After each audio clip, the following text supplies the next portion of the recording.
Good to have you in the studio. You were going on about you being a bricklayer earlier on, 22 years into the making and listing on the JSE. Tell me, what does this mean for Balwin? Just the listing to start with.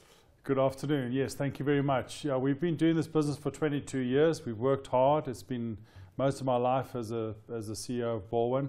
The listing of Balwin was a big accolade in our history. We managed to list 2 years ago. We've had a successful listing, and now we're busy doing the hard yards, keeping our shareholders happy and making sure the results improve. Right. Let's talk about the dividends here.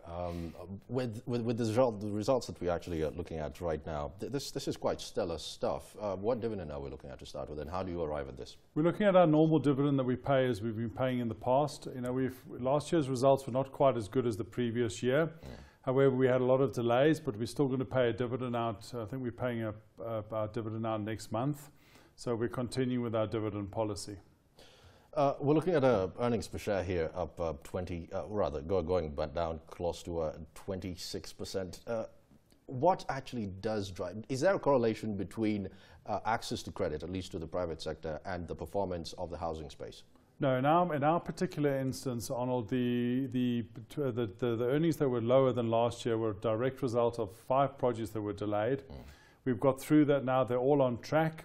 And we believe going forward we'll have very good results for the next year coming up. What space is actually standing out for you right now? Are we looking at more towards KwaZulu-Natal, or is it going to be Gauteng, go forward? No, look, our business is very clear to be fragmented all over the country. We've got a national business. We concentrate in the Western Province, KwaZulu-Natal, Joburg and Tshwane, Pretoria areas. And each of our areas are good. We're finding there is a massive demand for 2- and 1-bedroom apartments. And we have slowly but surely adapted our model where we're selling a 3-bedroom on the ground floor and a 2-bedroom and 1-bedroom above it. We've just launched a development called the Reed in Limborough Park, which has had exceptional sales. We're very nearly on our 100th sale. And April was a phenomenal month for sales where we achieved 300 sales.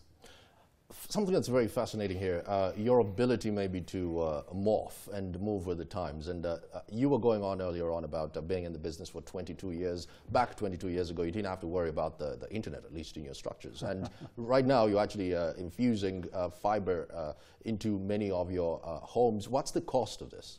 Arnold, you know, the one thing we've always been successful is keeping up with the times.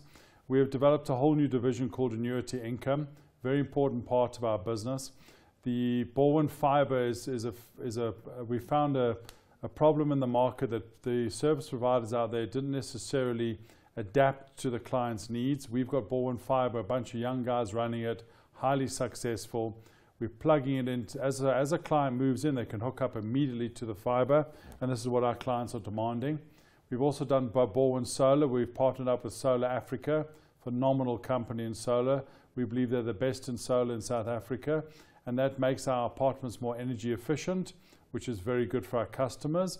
And the third one, which is a big one, is Balwin Rental. We've developed a fantastic new rental model, which we've branded Green, in conjunction with Bukitman Architects, and we are now rolling it out. Our first one, Green Park, is opening on the 1st of July. Really good product in the market space between 4.5 and 8,500 Rand a month. However, we're not going to keep it. We are going to sell it, and we're busy negotiating with people at the moment. We will make an announcement in the future. The other thing that really strikes me here is how you manage to bring students into the system, students, employees, and also working together with close to 16 universities across South Africa.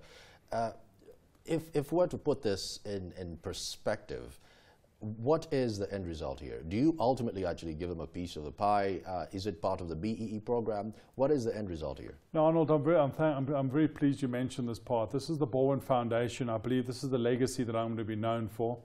You know, I'm the chairman of the Balwin Foundation. We have a fantastic board of directors. We're doing some unbelievable work out there. We have a manager that is incredibly dedicated to this foundation. We have so far skilled 200 people in basic skills, bricklaying, tiling, plastering, and we've got 16 students out there. And we're trying very hard to make sure that those are integrated into our business, and we're putting a lot of effort into them. We recently did something which we're very proud of. A lot of energy went into it. There was a homeless person on the street in Sandton. One of our investors recognized it, phoned us. We took that person from the street and they're now working for Balwin. It was an incredibly successful and very humbling story that we managed to create.